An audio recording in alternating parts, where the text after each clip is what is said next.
Welcome to Be Uncommon. I am your host, Kaleb Fossum, and with me today I have Dr. Cody Crockett. He is a human optimization consultant, holistic health coach, and world traveler. He's also just fucking jacked, so we love that. But no, Cody's a dope dude and has such a cool outlook on life and this human experience, and I just wanted to have a conversation and pick his brain and, see what we get into today. So, Cody, thanks for coming on, man. Kaleb, awesome, man. Happy to be here. Excited to see which direction our conversation is going to take today.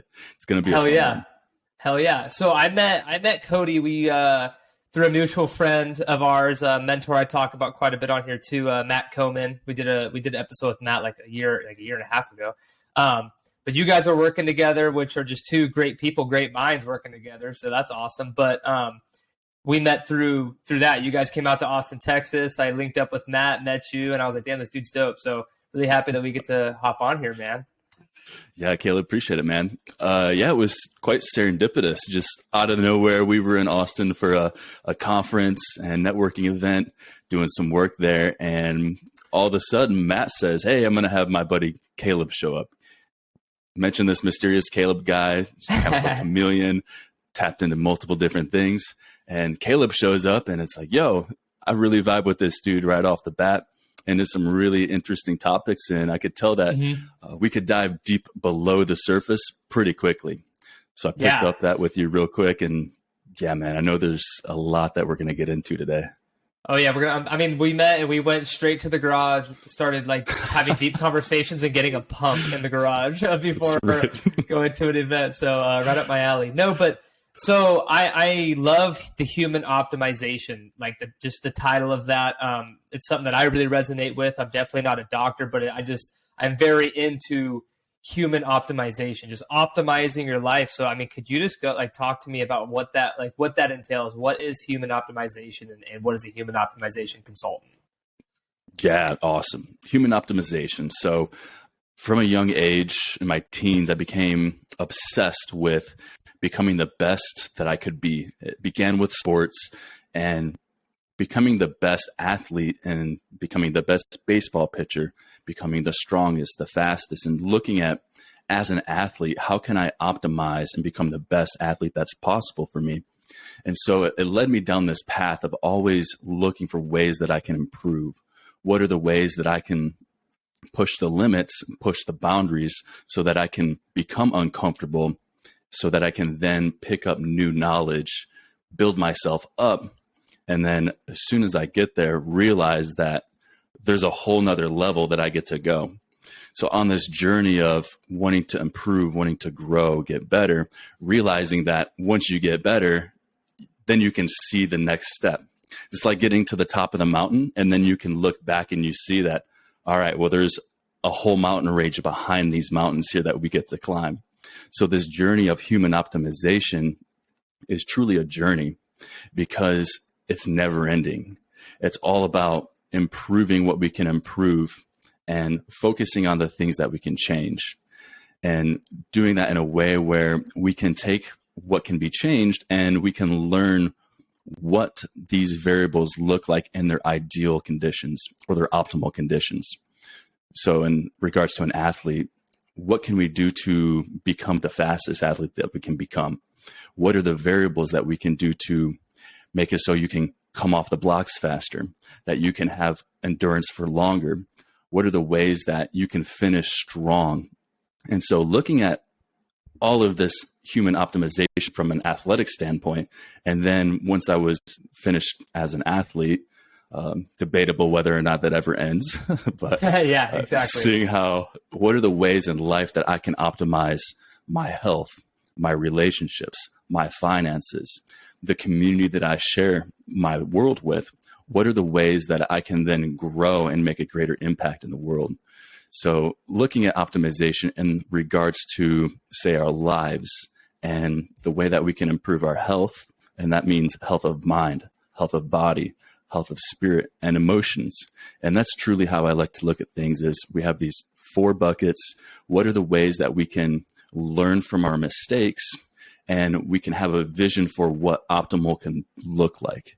because in order to know where we want to go, we have to have a vision for where we want to go, what that can look like.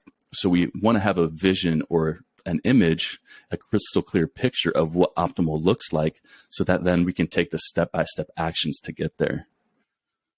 I love that. I love that. And I love just human optimization, what you're saying, just from, it's not even like a holistic perspective. It's just like a human perspective of all aspects. And it's the quote that comes up from when I think of human optimization is just how you do anything is how you do everything. And that's pretty much what you're saying. I'm going to be the best I can in all aspects, and they all intertwine. You know, if I am doing the best to be healthy physically, it's going to help my mental clarity. It's going to help my relationships. It's going to help my career. Like, it just all goes hand in hand. So I love just the optimizing this human experience, like being the best version of yourself that you could possibly be. So that's insane. Where are you from originally?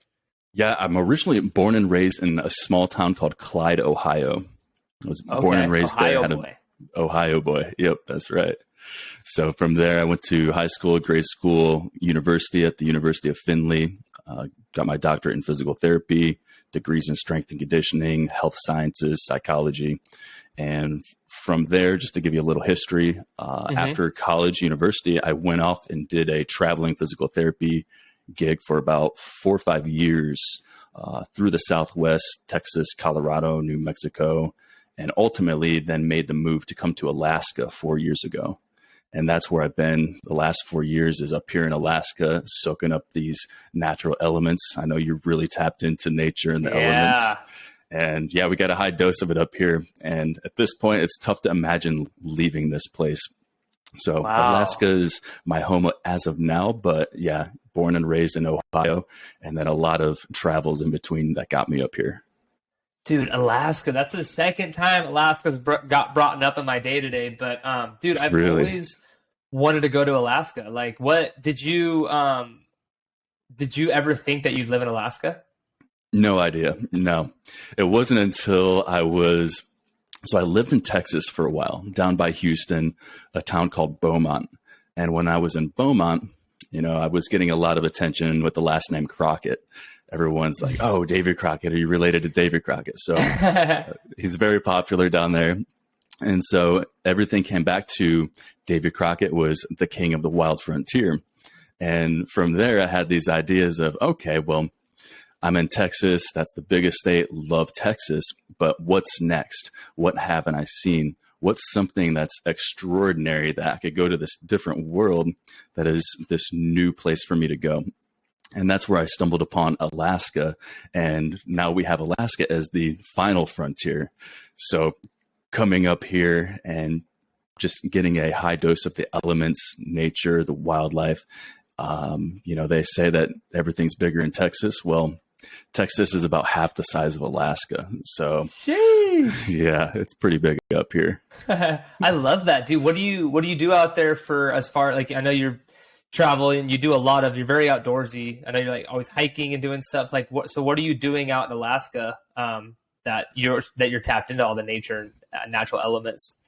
Yeah. So up here, I came up here originally as a clinician, as a physical therapist, and that's gone through an evolution these last couple of years as I've transitioned into, 3 businesses that I have. Either I'm a founder, co-founder, investments in, and then I work part-time as a clinician up here.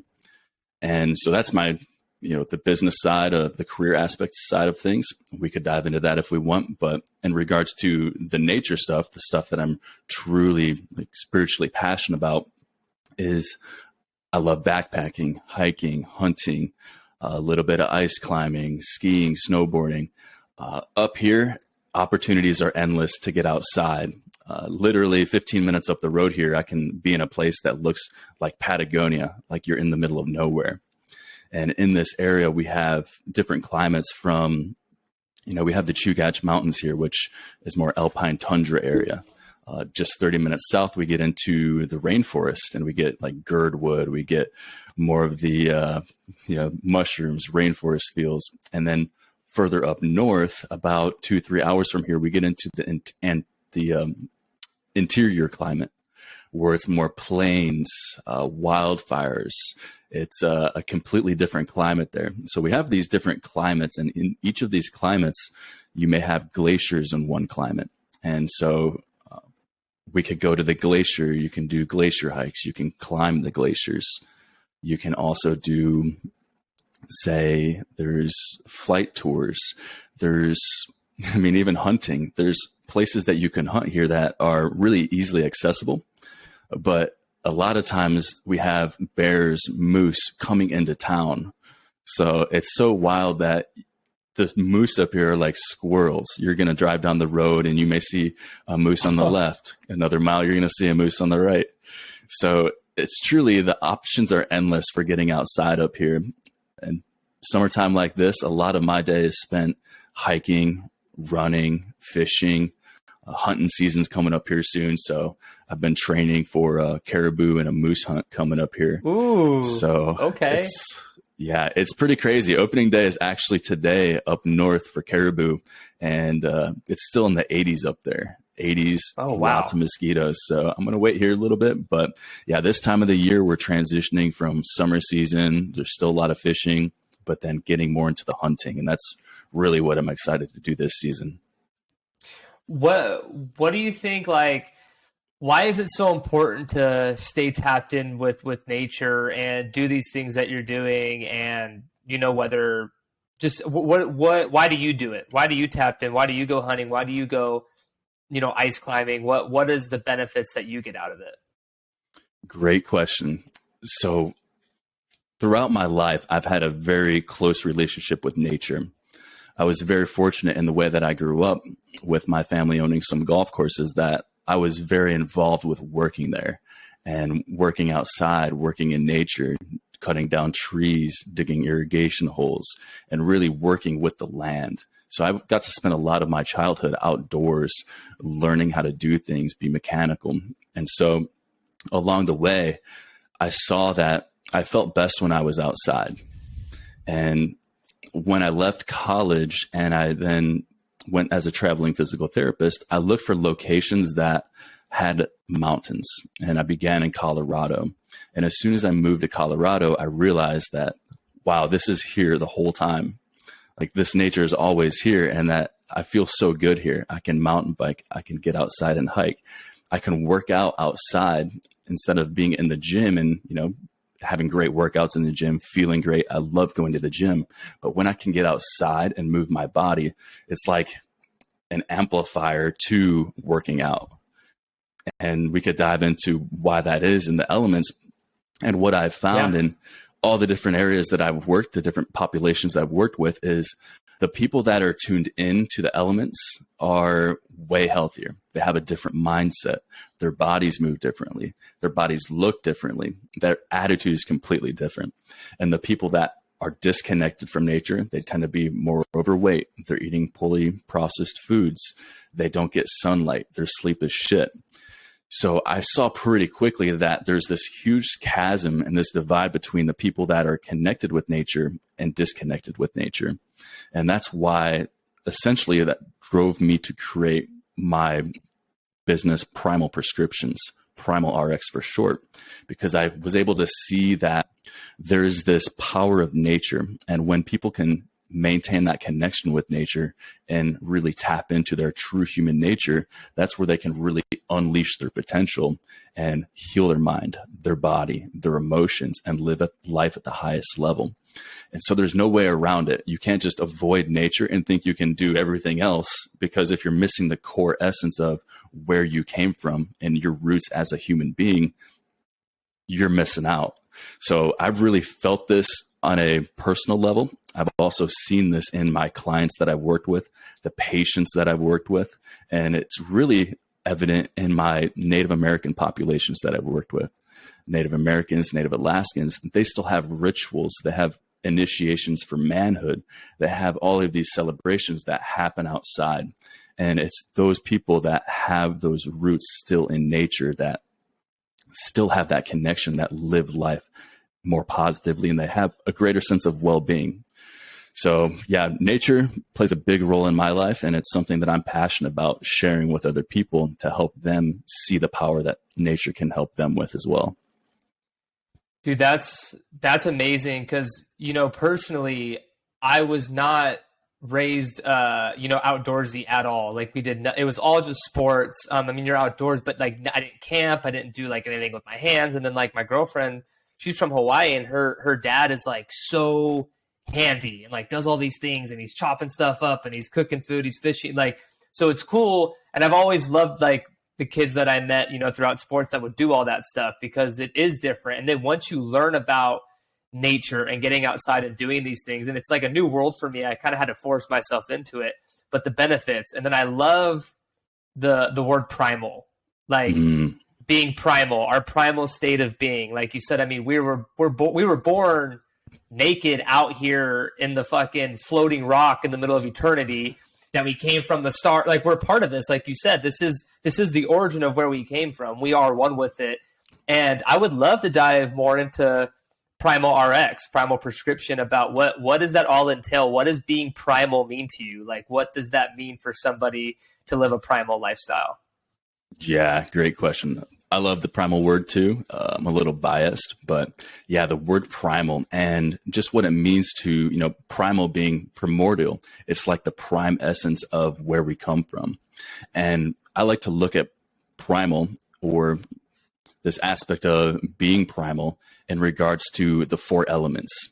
And we have the four elements of earth, fire, air, and water. And with these four elements as a whole, just like we need to have sufficient dosages of vitamins, we also need to have sufficient dosages of these four elements. So I like to call these four elements as vitamin N, nature. And so if we look at each of the different categories of these four elements, we have sufficient dosages of these elements, and we have deficient dosages of these elements. For example, if we take the fire element can represent the sun, light, heat. The biggest way that it shows up for many of us today is through light and our light exposure. Our world now is more designed around artificial curation, meaning that we have fake lights, we have artificial lighting, we have our cell phones, we have our computers, and they're all emitting this blue light, this fake light. And this disrupts our natural rhythms of circadian rhythm, our natural rhythms of our bodies and nature together. And so if we have this light that's telling our body that it's daytime, it's a way that we're fooling our bodies, our hormones, our minds into thinking that it's daytime, even though it may actually be midnight. And this is a big problem because with the advances of technology, it's a blessing to be able to light up the night, to have computers and technology, but it's coming with the cost of our health, because having these fake lights, it's disrupting our natural rhythms. It's disrupting our natural balance of the fire element. So now that we have these fake lights, it's telling our body to be awake instead of following the rhythms of the rising and the setting of the sun, where we would naturally be told that it's time to wake up and start the day. And when the sun would set, then it would tell us that now it's time to wind down. Our body temperatures would change. The processes in our bodies would change. Our hormone profiles would change.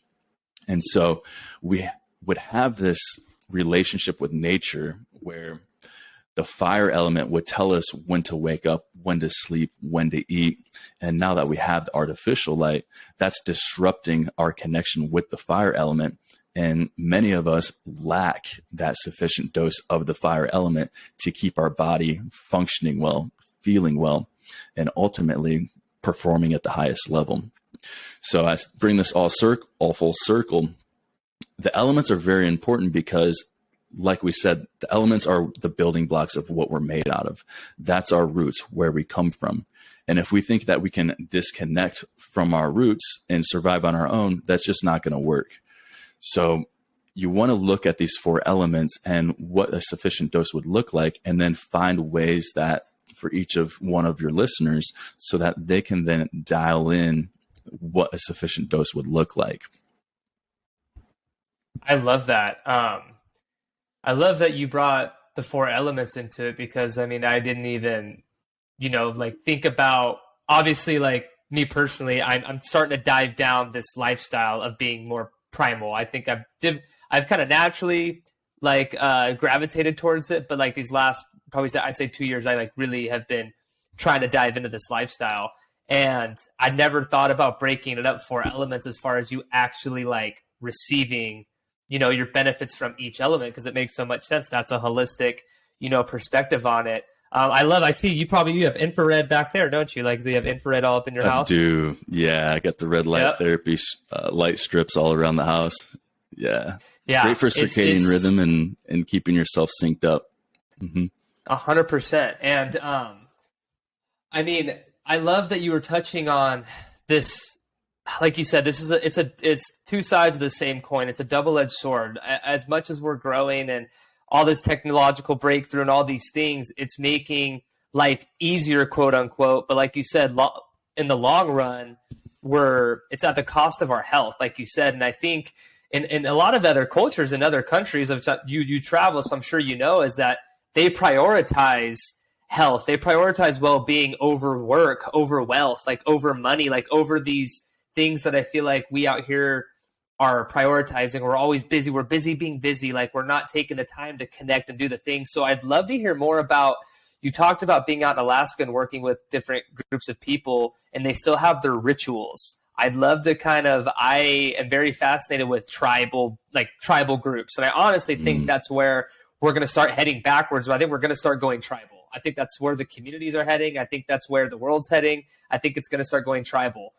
So I'd love to hear more about just those rituals that you've seen, maybe some that you do personally. If you have any rituals that you've kind of picked up on or you've enjoyed doing or seen, very interested in that.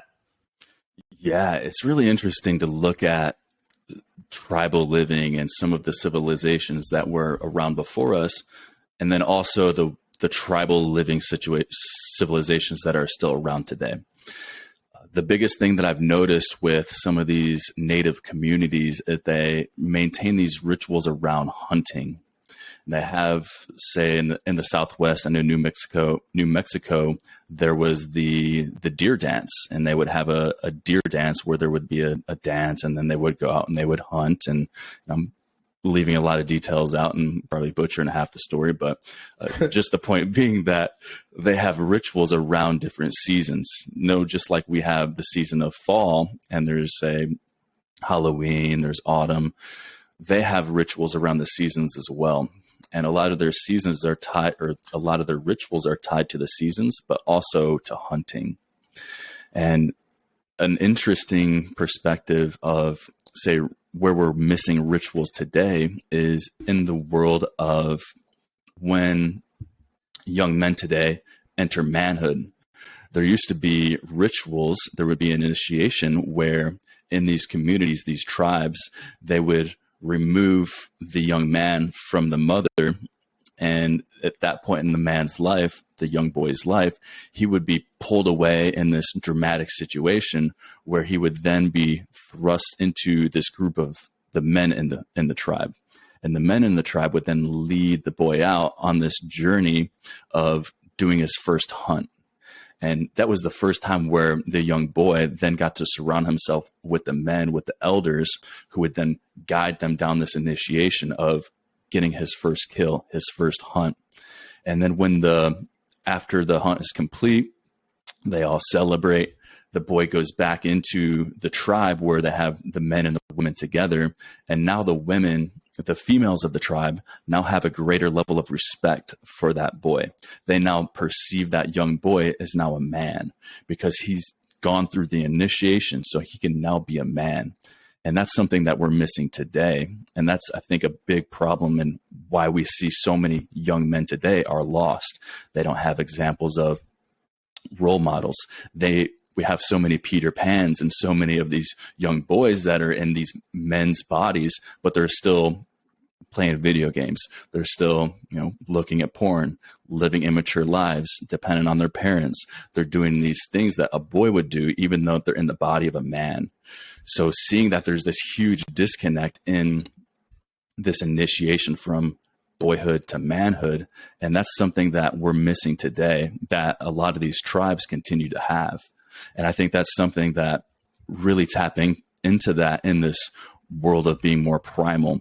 And in a way, it's like so many of us now get to lead ourselves through a sort of initiation. And there's ways we can do that, or you can look for a community, a tribe, a brotherhood that then you can hold each other accountable and have your own sort of initiation and have your community and create, just like you said earlier, the tribal living. I think we're moving further into a tribal living situation as well. And I think that's necessary.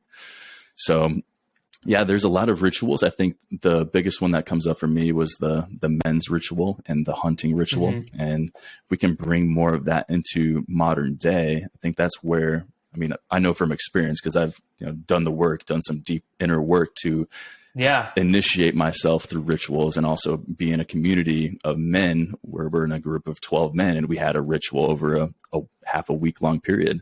So seeing the power of that and how that can then transform the trajectory of your life and your friends and your whole sense of self and well-being, it's really powerful. It's something that I'm really passionate about bringing back to men, especially.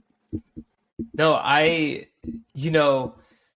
it's people feel like they're walking on eggshells when they talk about that topic of what a man is and this aspect. But I do believe in rites of passage. I do believe there is a point in time, because when you are in the military, when you're on a sports team, when you're doing jujitsu and earning belts, like there's rites of passages to earn more respect within the game that you're playing. And like you said, we're in this game of life. Like there needs to be some type of initiation factor of, and now it's almost like, oh, you have more money, I have more money, you should respect me. But it's like, that shit doesn't matter. Like, right. We're talking about, how are you as a fucking person? Do you do hard shit? Are you constantly challenging yourself? Are you, so I love that. And you talked about, so you've gone through some work. I'm curious, like, what type of ritual have you gone through as far as like this rites of passage that you have been like, okay, I am now initiated into, manhood or this group, and or what would you like to see of rites of passage? And obviously every tribe would have their own rites of passage, but like if you were to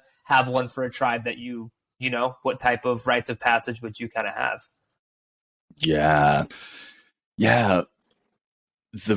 What comes up for me initially is a retreat I did with men probably 4 or 5 years ago at this point, even maybe a little longer. And it was this program called the King's Initiation. And there was an investment to get into this group. There was about 12 of us there.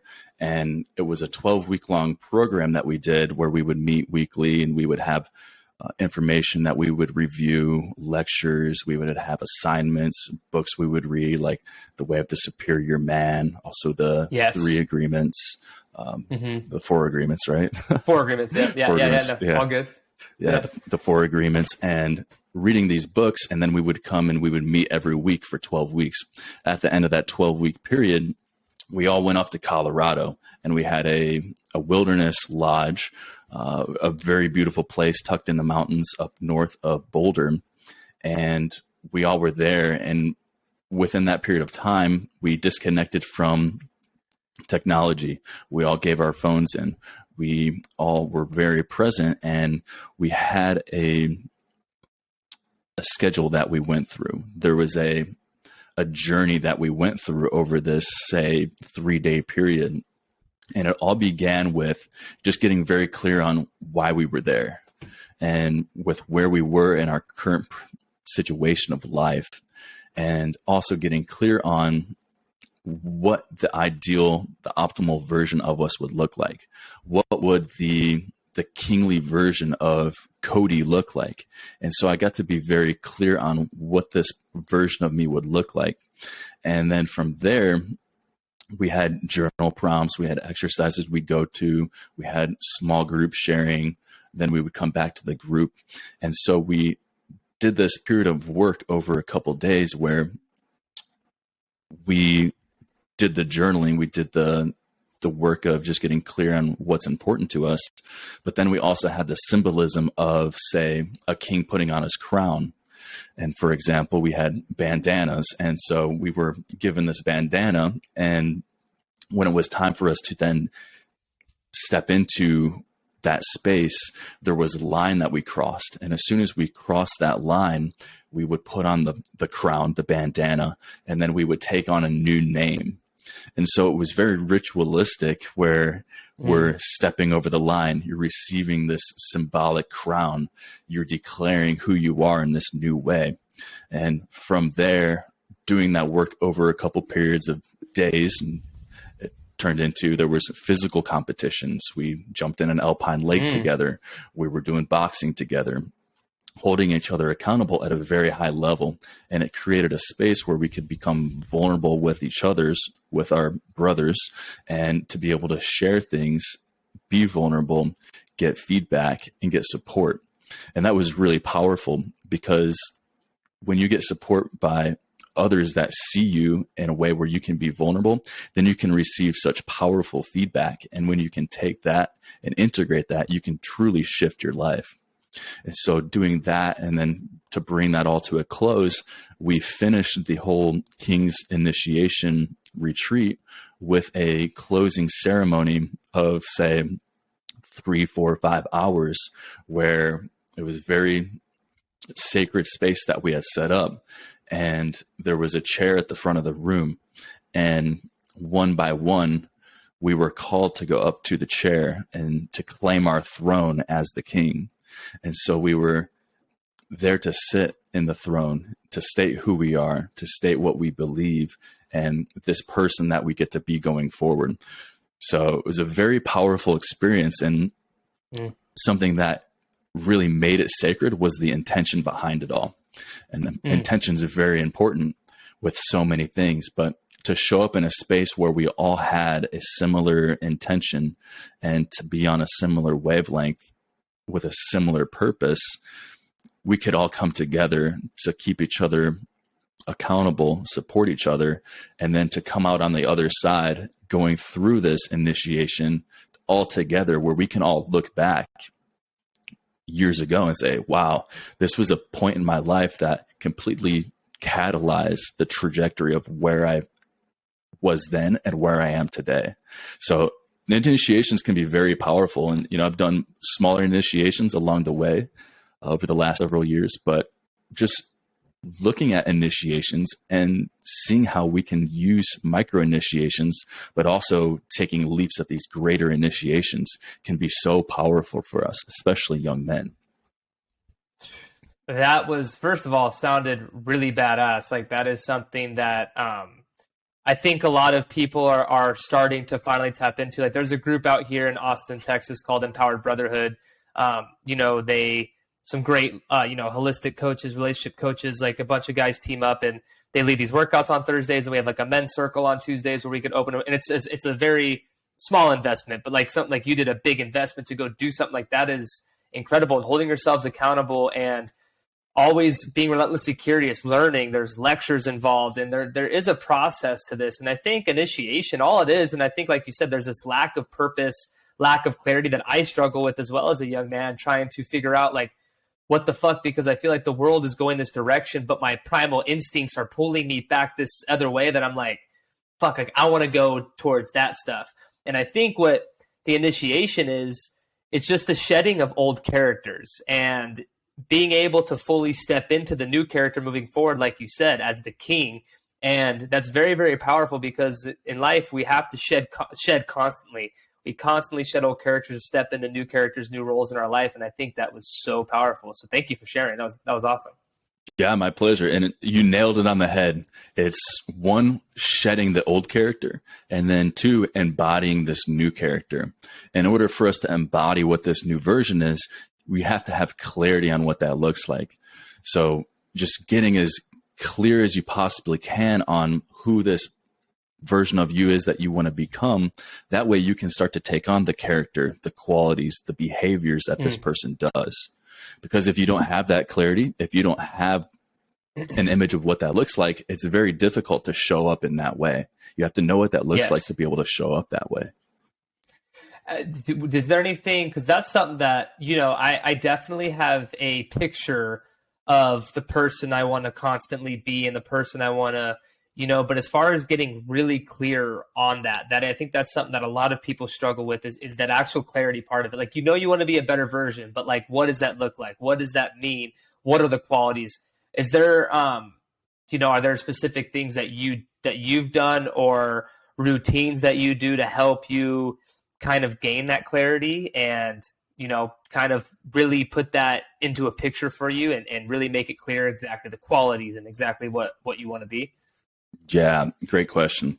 Yeah, so I do. I have a journaling practice, which has been very helpful for me through the last several years. Sometime it waxes or wanes where I'm doing more. There may be periods where I do a little bit less, but having guidance in the initial stages when I was first beginning to journal more seriously, say 8 or 10 years ago, I had prompts at the time. I had more structure at the time that I would follow. And this is stuff that I do on a deep level with a lot of the one-on-one clients that I'll have with Primal RX. A certain subset of the men that I work with they're lost in a way where they don't even know where they want to go in life, where they want to start. So a lot of it is just getting clear on what's your goal, what do you value, what's important to you. When you can get a clear understanding of what you value and what's important to you, then you can start to get an idea on, okay, if these are my values, then who do I need to be to embody these values? If I'm a disciplined person and I value discipline, well, how would a disciplined person behave? And when I understand that a disciplined person is going to take action, especially when they don't feel like it, then I can start to find ways where I can see myself being disciplined or not being disciplined. So understanding what's important to you and understanding what your goals are step number one to really getting clear on what this version of you looks like. So for me, it's been a journey of, it's a journey of change. So what's important to me today is different than what was important to me 2 years ago, which is different than what was important to me 5 years ago. And I have so much more clarity today on what I want out of life, why I'm here, and what the ideal version of me looks like, that it's like I can feel that now more than ever, which makes it so much easier for me to embody and to show up every single morning when I remind myself that this is who I am. This is how I want to show up today. These are the qualities of what I want to embody today. And to get clear in all the aspects of life, from relationships to finances, to health, spirituality, to career. So if we look at those 5 buckets, and we can have goals for each one of those 5 buckets. I may have health and fitness goals. I may have relationship goals. And doing that for each of those 5 buckets, then when we have each of those 5 buckets in an optimal way and have a vision for those, then we can work on taking the steps to optimize those buckets. So getting clear on, say, like in relationships, what does my ideal relationship look like? What do I want my wife to look like? Not just physically, but the relationship with my wife, how we communicate, with how we interact with each other, with the time that we get with one another. Getting very clear on what that optimal situation could look like. And then from there, reverse engineering the person that you need to become in order to have that relationship. And we can do that with all of those 5 different aspects. So yeah, does that answer the question? Yeah, no, 100%. And I definitely want to unpack that. But what you brought up, you said change, and I'm a firm believer in that change is the only constant. It's, we have these seasons, and what you said, what is important to me today was not important to me 2 years ago, and everything looks different, and that's okay. And it's okay to change. And I think, even personally, I'm 25 and I still feel like I'm just so behind that I don't always know exactly what I want to be doing. And I think that's part of life that everybody needs to understand, is like, there's no rush, and everybody's at their own pace when they come to this point where you're like, no, that's what I want to be. And you have to go through different trials, tribulations, experiences, and situations to learn to be like, oh, okay, I want that. I don't want that, and you're just constantly adding to this person that you want to be and taking things away. And you're just constantly learning in the arena. of life. And I absolutely loved everything that you talked about, the buckets. I definitely want to dive more into Primal RX. I had a question to ask you with that, the change. It'll come back to me, but yeah, it'll come back to me. It was a good one too. I lost it. You're talking about change. Yeah, the goals change from, with where I was a year ago, 2 years ago. So it's constantly reassessing and assessing, okay, well, this is who I wanted to be 6 months ago. Am I acting in accordance with that? Have I showed up disciplined? Has I showed up as, a strong, emotionally controlled man? Being able to assess ourselves and do that on a regular basis. I like to do it every quarter. And at the end of each year, I like to go a little bit deeper. A lot of times I may go off into nature for an extended period of time or a retreat to really dive deep and assess, am I on track for my goals? Short term, medium term, long term. I think that's the point where if you're losing clarity or you need some, I think, like you just said, going into solitude, going into nature, being silent, like really going inward to get the questions or to get the answers to the questions that you seek. And like you said, you have to see how you're showing up in order to attract the things that you want. That's what it was. It was reverse engineering. You talked, it's starting at the end. I love that whole concept of starting at the end and reverse engineering to get that, because that's what I think, setting, like, I want to get there. Okay. How do I get there? And I reverse engineer, but also the how has just come up by doing, by being in the arena, by doing shit and learning, and the how just starts to expose itself. I love that. But I'd love to get more into Primal RX. So is this your human optimization, holistic coaching? Like, this is just what I feel like it's just lifestyle. Like, it's hard to, like, hey, this is a fucking lifestyle. Like, this is optimal. It is a fucking lifestyle. Yeah. Yeah. Yeah. 100%. Yeah. It's that's really what it comes down to. Is Primal RX began as a way to as a platform to share the power of nature, and then using that as a way to then add value, to share that knowledge. And then also now it's like, I have my coaching clients, my one-on-one coaching clients that I work. Each one's a little bit different, but it tends to be primarily male that want to get fitter, in better shape. They may have troubles with confidence. They may feel like they can't attract the woman that they want. So a lot of these things can be solved through doing the inner work. And this has led me down this path of doing the one-on-one coaching, which I still do. If people are interested, they can apply to work with me. But more so recently, I've been developing this program around a men's aesthetic physique and building a program specifically for men so that they can then start to embody more of their masculine strength, to step in and to claim their confidence and to build an aesthetic body. And so I have this course that's actually releasing next week, August 15th, where it's going to lead men through that journey, through that process, integrating a lot of these transformative exercises, retreats, things that I've done, all sort of, masked in the way of get the aesthetic body, get the confidence, the masculine strength. Because a lot of times personal growth isn't as sexy as the aesthetic body or the confidence. So really putting it in a way where you're going to get the aesthetic body, the confidence, the strength, but you're also going to learn a lot about yourself along the way. And that's really where the power comes from. And this is truly a transformative program that can change people's lives.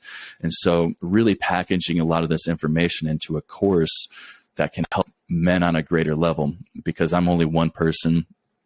One-on-one coaching is great, but there's so much more impact that I know that I can make out there. And there's a lot of men that are craving for this information. I mean, I see it all the time. I hear about it on a daily basis, that they're looking for this information. So really providing that, and to share a lot of the knowledge and the work that I've done on myself and that I continue to do, because like I said, it's a process, it's a journey, it's a continued process of growth. But taking this, in my experience, and to share that with others, and to also form my own tribe and community along the way. Because as men, I feel like it's, my duty as a man, with the experiences that I've had, the knowledge that I've gained, the wisdom that I've gained, I feel a sense of duty and responsibility to help men, to help lift men up, to be able to create the lives that they want. And in doing so, not only is it going to help men, but it's going to help women. It's going to help their families, and it's going to help the generations to come, because everyone's focused on this toxic masculinity stuff, and they're beating men down and lifting women up. And a lot of men are now being, more timid, more shameful around being a boy or a man. And it's doing a disservice to our young boys. And I mean, it's very evident to see when we see all the women asking, where are all the real men at? We have the women acting more like men and the men acting more like women. So there's positive and healthy ways that men get to show up in a more masculine, strong way. And it begins with embodying and taking responsibility for themselves and being able to lead themselves first before they can lead a woman. Because if a man can't lead himself, he can't lead a woman. Other men aren't going to respect him. Other women aren't going to be attracted to him. So it all begins inside, and taking leadership and responsibility for yourself and showing and proving that you can do this work on yourself. And that then gives you the confidence and the respect to be able to do that for others as well. Yeah. I mean, yeah, drop the fucking mic. No, seriously. I mean, the leadership role, like there's a way to go about it, and you can tell by people's energies. I love one of the guys from Empowered Brotherhood. His name's Darcy. I don't know if he's listening, but shout out to my boy Darcy. But he's just jacked, this mountain of a man. And he went on and he posted this video saying, when you're an alpha, you don't announce that you're an alpha. Everybody just knows, right? There's this big like alpha mentality right now, like, oh, I'm an alpha dog. Like, no, dude, are you taking care of yourself and showing up with the energy and the confidence because you've done all that inner work? Like, the alpha doesn't announce or claim himself as the alpha. So like you said, being a leader and just doing the inner work and being the best version of yourself that you could possibly be, and then going to then serve the world, it trickles down. Like you said, it helps young men, it helps women, it trickles down. And it's not just men, but also I do think men are a big part of this tribe. That's from ancient times. You are the leader, you are the hunter. Like, that's just biologically what the fuck we're made of, is to go out there, lead, hunt, and fucking provide. And that's just part of life. And yeah, man, so much to unpack there, but that was incredible, because I really love that. So your course is coming out, gotta cop that. And I love that, you preach this lifestyle, but you embody it. So people that aren't, if you're watching this on YouTube, you can obviously see what Cody looks like, but seriously though, that's a part of it. I'm a firm believer in your meat suit and what you are putting out. Like you said, the aesthetic. Like, I don't like when people claim that they're this coach or this thing, but they're out of shape, or they're, I do this and but you're, yeah, and hey man, live the lifestyle you want to live, whatever, but don't preach if you're not in the arena. Like, you're in the arena. You can tell by the way you speak about things, your knowledge, your energy, your aesthetic. Like, you live this lifestyle. You're not just fucking out here like, oh, take my course. Like, no, this is your life. This is what you do. Yeah, that's right. We are a testament to the things that we do. And the person that I am, it's like reflected in my body, the way that I speak, the way that we communicate. And it's not just me, but it's everyone. And so the people that we see on a daily basis, you can get a grasp on the type of person that they may be, or the things that they're interested in, their thoughts, behaviors, actions, within 2 minutes of meeting someone. That's why when I vibed with you pretty quickly, I'm like, all right, he's dialed in. He's got a six-pack. He's smart. He can go deep. And when you connect with someone like that, you know pretty quickly that they're dialed in. And there's so many people out there that are trying to sell the thing. They're trying to, act as if they're the expert, saying that they're the alpha dog. Well, just like you said, if you got to announce it and you got to tell it, then you're not. It is what it is. And there's no reason an alpha dog isn't going to brag about being an alpha dog, because then he's going to be a beta buck. So I love it's that. just by being that person, when you be something. So when you embody, you're taking on the qualities and characteristics. Your being, your sense of being is that energy. And when you can be in that energy, that vibration then is felt by others. They can feel that. They can feel it on a deeper level than just the words that you say, the way that you look. They feel that energy. And so when you can embody that, it's clear and it's obvious when you meet someone that's tuned into that. And those are the people that have the respect. And that's something that I didn't used to have. That the version of me I am today is something that's taken a lot of work for me to get here. I'm 33 years old now. I started this personal growth journey when I was 23 years old, 24 years old.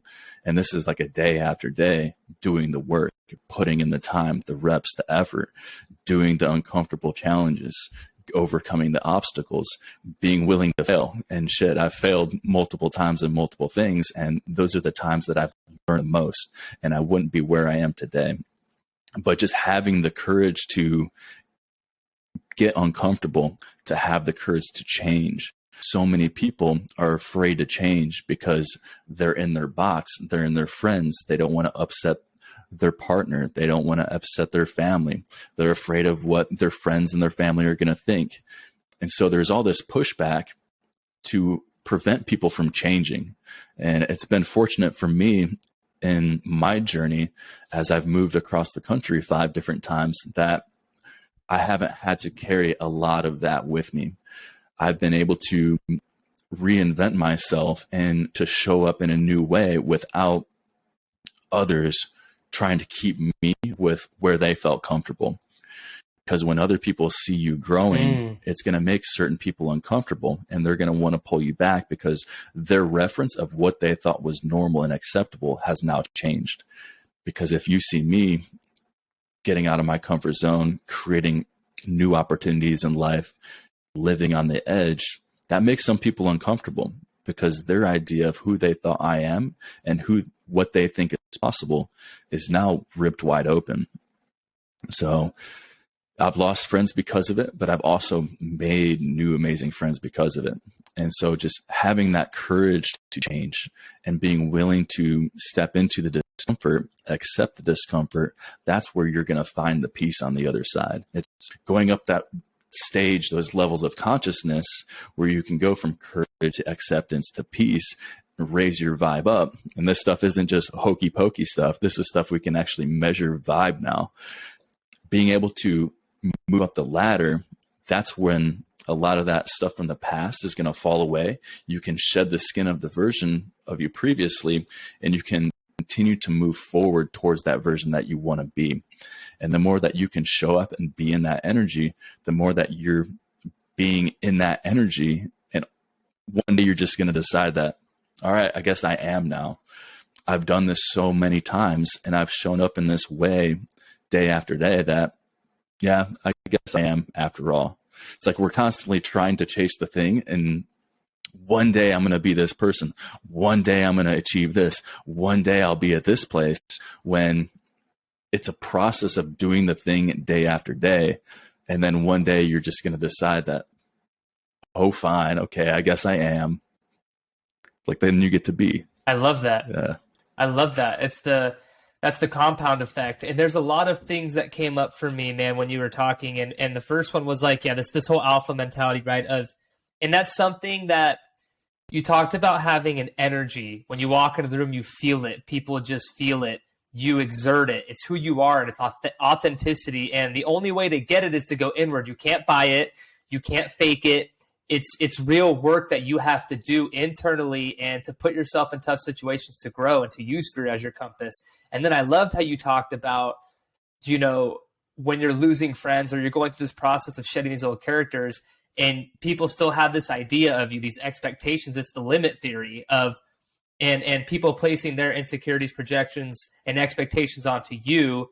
And once you finally understand that there is no limit, it's the only things that you're placing on yourself, and you have the power. I love that. And when you elevate, there's no need to really change your surrounding. You start to attract the people into your life that you need, and that you can't be. You shouldn't be the smartest, right? You shouldn't be the smartest dude in the room. You shouldn't be the strongest dude in the room. You should always be surrounding yourself with people that are better, and you naturally attract that when you grow. So I love that you said you might lose some people, but so many people are scared to stir up the tribe, man. And that's why your tribe is so important. The people that you surround yourself with, the content you're consuming, the books that you're reading. Like, I love that. The Way of the Superior Man should be a book for all young men at some point in their life to read. Like, I read it about a year and a half ago, but it changed everything for me in the sense of like my relationship with my girlfriend, how to understand that, like how to understand myself. Like it is a very, very powerful book. So I love when you brought that up too. Yeah, it's truly one of the most life-changing books that I've read.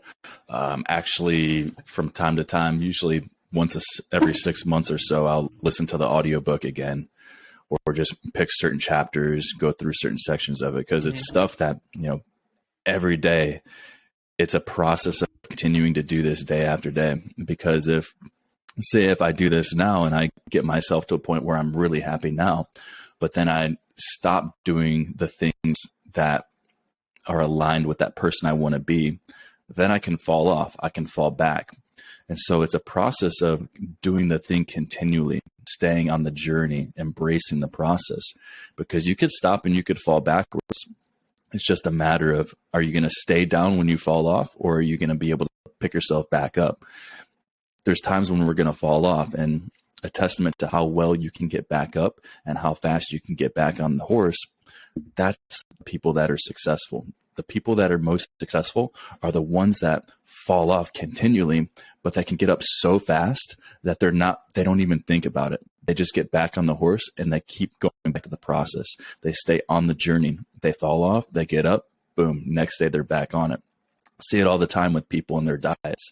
Oh, I ate this diet. I went out Friday night. I had a couple drinks and then I overslept, missed my workout the next morning, blew the next day.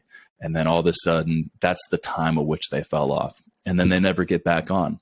Where somebody, in a different example, they would go out, they maybe have a couple drinks, they go home, they get up and they do their workout the next morning. They continue to be on the bandwagon. There may have been, say, 12-hour period where they made some decisions that allowed them to have fun, to go out to party, to socialize, but they didn't stop. They didn't allow that to stop them from staying aligned with their highest being. They still showed up. They got it in. So that's the type of person that's going to see the success, the person that can be disciplined, the person that can take the action, and the person that doesn't have the excuses. Everybody has excuses. I've heard them all. I don't need to hear anymore. If I hear them, I just immediately know they're not the type of person I want to work with, and they're not the type of person that's going to have success. I mean, just because someone shows up and applies for my coaching, or just because I have a client walk into the clinic with a prescription to come see me, doesn't mean I'm going to accept them. I turn people away all the time. They have to have the right mindset and actually be willing to learn, be willing to do the work. And that's what I encourage all the listeners to do, is to be willing to do the work, to be open, to be willing to do day after day the process of becoming the person that you want to become. Because nobody else can do it for you. You have to do the work, and you have to be willing to do the work. The people that are in the victim mindset, people that think that the world is out to get them, those are the people that I can't help. The only thing that they can get help from is from helping themselves. And then from there, that's where if they're open and they're willing, then great, we can help them. But if somebody's in the victim mindset, I'm just going to keep moving. No. There's plenty of people out there. I can't even be surrounded by victims anymore. I made that a point in my life about 2 years ago that I was like, listen, I will not be surrounded by any victims. You have to take responsibility for every single thing that happens in your life. And I find myself in that trap too. Every day there's something that can come up that you can easily fall into the victim. Like, I got into a car accident and like, do I think it was my fault? No, but I have to take responsibility for what the fuck happened. I have to figure this out. Like, this is the current reality. It's my reality. It's unfolding in front of me. And I like when you said, dude, this lifestyle is a daily and moment-to-moment commitment and decision. You make decisions moment to moment, whether you're going to do what aligns with your highest self or not. And it's very hard. It's a daily thing. Like you said, you have to make the choice to wake up early in the morning, do your work, do your workout, do your coursework, do your journaling, do your meditations. Oh, well, I have work. Okay, well, wake up before work or do it after work. Like, you have to find ways to commit to this higher self if you really want to shed those old characters. And like you said, it's just to start to do the work, the willingness to do the work, be open. And one of the pillars on this show is relentless curiosity. Mm-hmm. It's always putting yourself in the arena and wanting to learn. And if you aren't, all I've learned as far as on this journey that I'm on, self-development. I want to, be world-class, whatever the fuck I do. All I've learned so far is that I don't know shit about shit. That's all I've learned, is that like the more I dive down to this, the more that you have to learn. And it's amazing because, like you said, it's never ending. You're never going to have it all. You're never going to be perfect. And that's the beauty of it, is that it's just, the beauty is in this journey, getting to your highest self. Yeah, it really is. It's day after day. It's being willing to do the work. And so much of it begins with our mindset.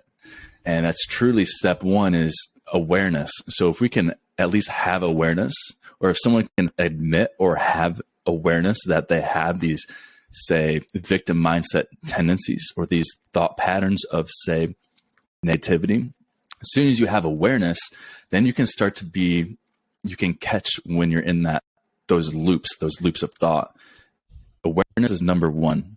And from there, that's when you have a decision you can make. You can make a decision to change. And so when you have awareness, you can decide that either I like this or I don't like this. You can decide that I'm going to keep doing this, or I'm going to change. I'm going to do something different. And so by making that decision to do something different, that's where you can start to take control. But the problem is that it requires responsibility to do that. And so many people today don't want to take responsibility, because if they take responsibility, then there's a sense of, like, I did this, or it's my fault. So if something goes wrong, then they have to basically take ownership for what went wrong. Now, people don't want to do that, because so many people are in a state of, they don't want to take responsibility. They don't want to take fault for things. And so it's a big problem, because now we have a time when nobody's taking responsibility, which, if we're not taking responsibility, we're taking on the role of the victim. So by deciding to change, it takes responsibility for yourself. And from there, that's where you can lead yourself in a new direction. It may not be easy. There's going to be times where you don't feel like it. And when you don't feel like it, it's important to embody discipline and to take action when you don't feel like it. But it's through that awareness and through that responsibility and making the decision to change that you can then take your power back and lead yourself in a direction towards who you do want to become, towards the life that you do want to live. But it takes responsibility, and it takes deciding to make a change. And then, like I said before, having the courage to make the change, because it's not an easy journey. Sure, you get to see people that have gone through the journey, and it looks like, oh yeah, they have the success, they have the body, they have the money, they do this and that. It just happened to them. No, you didn't get to see all the troubles that you go through along the way, the things that you fail at, the times when you're really down and you're in a state of the dark night of the soul, when you're stuck in negative thought loops, and it's really difficult to pull yourself out of that. But when you can go through those times and you can go through those experiences and come out the other side, that gives you confidence to know that you can weather the storm. Because when you have the power to be something, or when you have the power to be with something, then you're powerful. To be powerful is the ability to withstand whatever comes, whatever is. So when you can be powerful, you can be with whatever is. And so by being able to go through these challenging times and to lead yourself through this, it takes practice. Fortunately, I've been able to have guidance in some of the tough times for myself, and through getting support and getting mentorship through those times, it's allowed me to find the ways within myself of how I can help to help myself, how I can keep myself accountable, and help to catch my mind when it may get off track, how I can bring it back. There's so many strategies that we can do for that, because our minds are a powerful tool, but not always a powerful leader. So we can't always trust our thoughts, but we can choose the way that we think, and we can choose what we respond to. So yeah, it all comes back to our mindsets. That's step number one, is being able to acknowledge where our minds are. And I've seen people that have had victim mentalities and victim mindsets and be able to change those radically. And as soon as they come out of that, it's like their whole energy is different. who they are as a Yeah. completely different person. And that's when then you start to attract new experiences, new people, and a new way of life. Yeah, that, I mean, 100%. And I'm a big fan of Robin Sharma. I don't know if you've heard of him. He's a leadership coach. He is like, he coaches world changers and titans in business, and he's got some awesome books. The first book I read by him was The Monk Who Sold His Ferrari. Changed my life. And then he's the author of the 5 a.m. Club. I haven't read that one, but I'm reading his book called The Everyday Hero Manifesto, and it's pretty much about being world class in everything that you do. And you touched on it. One of his processes is, it's like ACR, and it's when you become aware. That first step is awareness, like you said, which leads to better choices is the word that he used, and then choices equal better results. So very similar, framework that you said. That's what popped up for me. And then also what you said, same guidelines as him. I think you'd really like him, Robin Sharma. I'm taking his course right now. It's very, very good. And he talks about, you see all these successful people. You want to be in the top 1%. You want to be world class at what you do. You have to do what the other 95% aren't willing to do. It's like The Rock. I think of Dwayne The Rock Johnson all the fucking time. That guy, I mean, the people are like, yeah, he's a success, all this stuff. The guy has to wake up at 4 o'clock to work out because that's the only time he fucking has time to do that. And then, you have all these things, these obligations, these things to do to keep this thing that you're building, this brand, this awareness around yourself. Like, when you're world class at something, you have to be doing what others aren't willing to do. You have to separate yourself. You have to put yourself in front. You have to lead the pack, man. And so that's why I love that you touched on that. Like, you have to do the work. If you're not willing to do the work, you're not going to be successful because someone else is. You nailed it, Kaleb. You nailed it, bro. You have to be willing to do the work. You have to be willing to do the things that others aren't willing to do. If you want to have an extraordinary life, you have to take extraordinary actions. You get to live in an extraordinary way. You don't just get the thing. You have to be the person. You have to do the things, and then you get to have the result.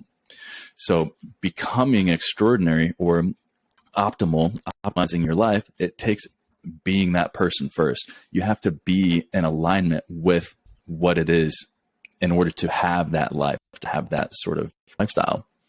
So yeah, I'm going to check out Robin Sharma. It sounds like it's very aligned with something I'd be interested in. There was another thought that I had that I lost. Anyways, it'll come back to me. Yeah, no, it will. But yeah, dude, this is exactly the vibe that, like, we're obviously on that similar vibe of just fucking do the work, man, and intentionally, continuously put yourself in challenging, uncomfortable situations. That's the only way to grow. Like, you can't sit in that comfort zone and, well, it's nice here, and like, no, you're never going to grow to the person you're going to be if you don't do hard things. And so I'm curious, who are some people that, you look up to, you're inspired by, books, whatever the case is. Like, what are some inspirations for you in your lifestyle? Yeah. Back to the thought that previously, and then I'll speak about just mentors books. Being willing to do the work. So many people aren't willing to do the work, and the society now is moving in a direction of telling people to live based off their feelings, tap into their feelings, and let their feelings guide the decisions that they make. Well, that's a slippery slope, because if you're allowing your feelings to dictate your actions, your feelings aren't always going to align with the version of you that you want to become. If you feel like eating pizza and you don't feel like going to the gym, and you listen to that, then you're never going to get an aesthetic body. It doesn't matter how much you feel that this is the way for me to live. You're just not going to get the aesthetic body. You have to be willing to make the sacrifices. You have to be willing to delay gratification. Our world now is so based off of instant gratification. Social media, it's a big thing. I mean, I've removed social media from my phone here, Instagram, Facebook, the last couple of weeks, and the mentality that I have now is completely different, because I see what just the constant instant gratification that we're getting. Social media has turned into basically porn. I mean, I mean, essentially like hardcore porn, not even softcore porn anymore. Mm-hmm. So it's like, you know what I mean? It's like straight up. So seeing what that does to our minds and see how it's giving instant gratification, what it does to, I recognize what it does to my mindset, and I'm very aware of that. But how many people are out there that aren't aware of their minds? They don't have that awareness of themselves, and just stuck in these patterns of instant gratification. They may think it's a great idea, and they may be interested in changing their life and getting the body, the confidence, the strength, and living this extraordinary lifestyle. But are they willing to do the things? Are they willing to delay the gratification? Are they willing to be disciplined and to take action when they don't feel like it? It may be a shitty ass day outside, rainy and cold, and you're supposed to run. Are you going to get out and run? Well, a person that is really committed and willing to do the work is going to actually do that. You may need to sacrifice sleep in order to get ahead. The person that's willing to do the work is going to be the one that actually gets the success. So being willing to delay gratification is such an important thing that it really can't be overstated. That when we can delay gratification and to become disciplined, that's when we get to actually have the life, because we're being and we're taking actions and doing the things that then we get to have the result. The result at the end of the day, that's what we get. That's the gift. That's the having. So many people are trying to have the thing before they do the stuff or they become the person. It's like, you know, they don't want to do the inner work. They don't want to do the actions necessary to have the stuff. They're trying to do things in reverse. They're trying to have, and then they can do the thing, and then they'll be the person, when it's ass backwards. It's be, do, have. So just wanted to respond to that. No, I love that. I love that, because opportunity costs, like you said. And I think that's what's so beautiful about when you play sports, you know, being in the military, you know, being a part of a tribe, like you said, like there's times when you don't want to do shit and you have to tap in and fucking do it. Do I want to go to a 5 a.m. lift? Fuck no. I never want to be. When I was playing Division I football, I was fucking debating my life every single day in that locker room. But you keep persevering, you keep pushing through in these good moments, and you know, the wins, the touchdowns, whatever the case is, you get that gratification later, delaying it, like you said. Or recently, I mean, I've tapped into this Robin Sharma course, and I've been waking up at 5 a.m. as much as I possibly can, even on the weekends. Sometimes I press snooze till 6. I fucking hate myself, but I'm trying to get there at 5 a.m. and then force myself to go to jiu-jitsu on days, and then go to the gym, right, do these things. And in the moment, I never want to be fucking doing that. Like today, I woke up and I was like, oh my God, dude, like, you can easily just not go. It's so easy just to not go and go back to bed. But I'm like, no, fuck that. And I keep having to check. And this is the first time in a long time, because I was pretty much a psycho in football. Like I would have done anything. I would have died to be the first one in the locker room. Like that was my walk-on mentality. And so talking to my, you know, friends, it's once you leave that world, or you leave something that you've been a part of for so long, that was kind of the way of life. Like that was what had to be done. Like, you know, in order to be successful in that field, you're so clear on your goal. You want to go to the NFL, you want to do these things, you want to win. So you have to do these hard things. So when you're out of it and you're on your own and you're going through this life as a young man, or whatever the case is, you have to be so self-disciplined, so self-sufficient, so reliant on you pushing yourself and holding yourself accountable. And that's where it gets hard. And that's why these groups that you said, these tribes, that's important to have people hold you accountable and push you. So I'll tailor that into the mentor question, you know, like who are people that, you know, hold you accountable, that you look up to, that keep you going? Yeah.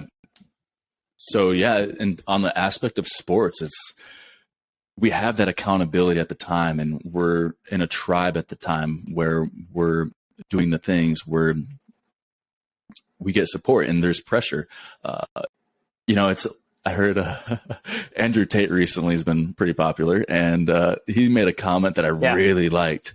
And he said it's a lot easier to be brave around other brave people. It's a lot harder to be a coward if you're surrounded by brave people. We could look at the reverse of that and say it's a lot harder to be a brave person in a group of cowards, because you have to be the black sheep. You get to be the outstanding person, the one that doesn't fit in. And that's what happens when we're in a group of people that are aligned on a similar mission. So with sports, you have a similar mission. It's to win the game. And so you have your brotherhood, your team helping you to move forward. You get to perform at that high level because you can't let your team down. Well, the same goes for the community, the people that you surround yourself with. If you surround yourself with high level people that hold you to a higher standard, then you're going to hold yourself to a higher standard, and you're going to lift them up to a higher standard. So it's all around the people that you surround yourself with. And for me, from a younger age, when I was finishing university and transitioning from this phase of university and college into who is the man that I want to be? What is this life I want to live? I was in a period where I felt lost. I had no idea what I wanted to do. I just finished physical therapy school. I didn't want to be a physical therapist. And so feeling lost, like I didn't have anyone that really understood where I was in that situation, not having friends that were really aligned with wanting to hold myself and hold ourselves to a higher standard. So I was in this place where I was spending a lot of time by myself. And from there, I realized that, okay, well, I can start to read these books, The Way of the Superior Man, The 4-Hour Work Week, got really into Tim Ferriss's stuff. With Howe's School of Greatness, a lot of these original podcasts, when they first started coming out, I was really plugged into podcasting from the start. The YouTube from the start. Coach Corey Wayne was one of the first YouTube channels that I watched, and still to this day, from relationships to life, man's purpose. And so really getting books and podcasts and information. And then from there, I started to, on the internet, I came across, it was actually my first mentor, Phil Drolet, had posted something on Facebook, and I don't even remember how I came across him, but he had said something to the degree of, if this describes you, comment in this post and I'll send you a message. And I did it, had a call with Phil.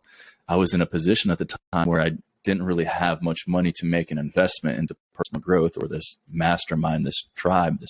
So I really wanted to do it because I felt like, speaking with Phil, he was communicating to me that there was many other men just like me that felt like they were lost, like they didn't have people aligned on what their similar path in life should be or what they want to be. And so I saw that with Phil, and that was the first investment I had made into really diving into a men's group. And from there, it led to me and Phil working together, 4 or 5 different times. We ended up going to Peru for a retreat together there for ayahuasca. And through that journey of just working with Phil, I got to meet many of my friends who are great friends today. One of them, my friend Daniel Karan, who is my partner in Powerful Subliminals, a business that we've created over the last couple of years for mindset. So just being able to invest in myself, to meet some of these mentors, meet these friends, to network. Now I'm seeing this pay off, because it was about 9-10 years ago that I had made that jump. And now today, seeing how the fruits they've come, the fruits are blooming and blossoming, because now I get to see where these friendships have led, what it's allowed me to embody in myself. And now I have these friends, these brothers that I went through a King's initiation with. I did these retreats with, where we hold each other accountable still today. We still have that relationship where we want to live life at a high level, and we're willing to have difficult conversations. We're willing to do challenges with each other. And so really seeing how it began with books, podcasts, when it comes to specific people. I don't think anyone on this that's listening will be familiar with Phil. He's tends to lay a little lower on the grid, and you have to, kind of get introduced to him. Word of mouth. Word of mouth. Yeah. I love that. That's the best way to be, man. So it's been great with him. He's changed my life. And when it comes to people that others may be aware of that are people that I look up to, one is Paul Chek. Love Paul Chek. Amazing man. Really on a lot of levels, from,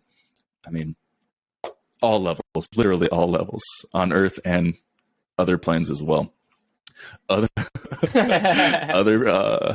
people I look up to, Ed Milet, he's great, puts out a lot of content for young men. Elliot Hulse, I like Elliot's stuff. He's gone through some ups, downs, different trajectories, directions. Mhm. And yeah, the list goes on. But yeah, it's interesting how there's so many people out there that we can get value from. And it's just a matter of, finding these people, creating a tribe where you can have conversations like this, because it's having conversations like you and I are having now, where we get to talk about the things that we've learned, talk about the people that we've gained knowledge from, share podcasts, share different experiences and strategies. And then you can take some of this knowledge. I get some of this knowledge from you that can then introduce me to, say, like, Robin. This could be a new direction for me to dive deep into. So there's a lot of value in listening to 100%. Other people speak and to have these conversations. And I love having these conversations because it really opens things up. Dude, there's no telling how one line from a podcast or one line from a book is going to hit you, and it can completely change the direction of your life. Like, one line can literally send you down a totally different direction you thought you were going. And like you said, being open and willing to learn from anybody. You can literally learn from the janitor that's cleaning the coffee shop that you go to. Like, you can learn from anybody, and being open and willing to learn based off just the people, because you don't know the experiences that these people go through. And like you said, when you're open to it and you surround yourself with a bunch of different people from different backgrounds that have different experiences, different podcast books, you pull from each thing that you like and you form your own philosophy. You form your own experience and lifestyle around all these things that you've learned, because everybody's different. Some things that you're more tailored to, I might not be, or vice versa, right? I think everybody that's on a similar wavelength is all around the same, but there's definitely going to be some personal spice added to your philosophy that you believe in. So I love that. I love that you touched on investment. And this is something that, I've struggled with in the past, is like taking that step to invest in yourself. And it's hard because it's an investment. You're like, oh, I got to pay this guy, a couple $1,000s a month to check in with me. And it's like, but having that mentor and having that coach and spending that money on a high ticket value, like having a coach like yourself, it's priceless, because, okay, you're paying $1,000 now or whatever the price is, a couple thousand, and you are these benefits that you will get are priceless. It might change your entire life and make you 100x what you invested if you do this right, So that investment in yourself, and I know for young men, especially like you said, coming out of college or, like in your early 20s, it's very hard to value an investment like that. You're like, do I need it? I can just do this. Like, nah, man, having that accountability and that mentor is huge. And, Matt Coman was one of those for me. An early mentor for me that took me down this road of self-development. Like,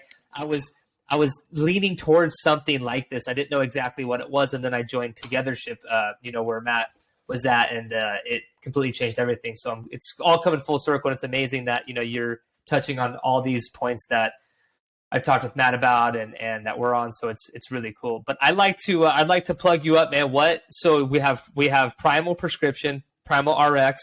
That's like your men's, you're kind of like your men's group. You have a course coming out under that. You just mentioned another business and you're consulting. I just kind of want you to give this rundown of what you're offering, what's coming out, what can we look forward to, where can we find you? Yeah, thanks, Kaleb.